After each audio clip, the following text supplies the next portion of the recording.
Here I'm going to set up a VRS survey style. So I would go to the burger button, go to settings, survey styles. I'm going to either create a new, or you can select one and copy. For this, I'm just going to hit new. Style name, I'm going to call this test VRS. It's going to be a style type of GNSS. It's not conventional, nor is it integrated surveying. Accept. So for rover options, I'm going to leave it as RTK, but I'm going to change my broadcast format to a VRS CMR solution. This can get changed to a VRS RTCM if it's an SP85. Can also be set to a multi-station CMR if you're working in New York State using NISNet. But that's for a later time.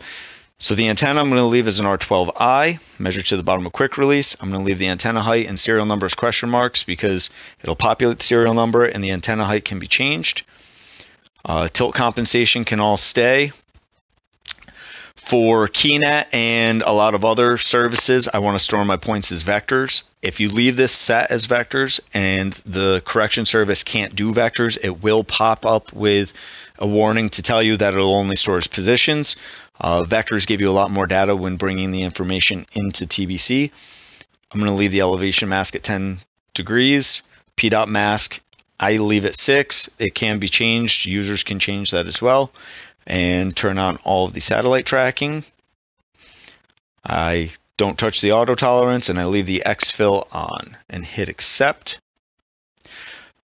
Now what I'll do is I'll go to the rover data link and double check how I have it set up. I want this set as an internet connection.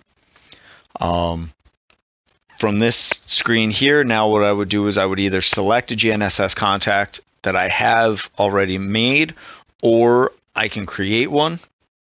So it takes us back to our connections. These are all ones that I already have made. If I'd like to create a new one, I would give it a name, tell it what it's going to connect to. So it would be the controller internet. And then I tap on corrections. I leave all of this the same. This is where you would add your Ntrip username and password, which is your KeyNet username and password.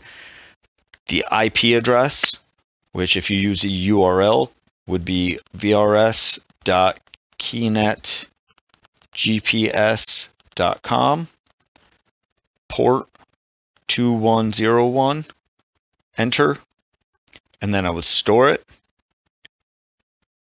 I'm going to back out of that. I can select one here, so VRS, accept.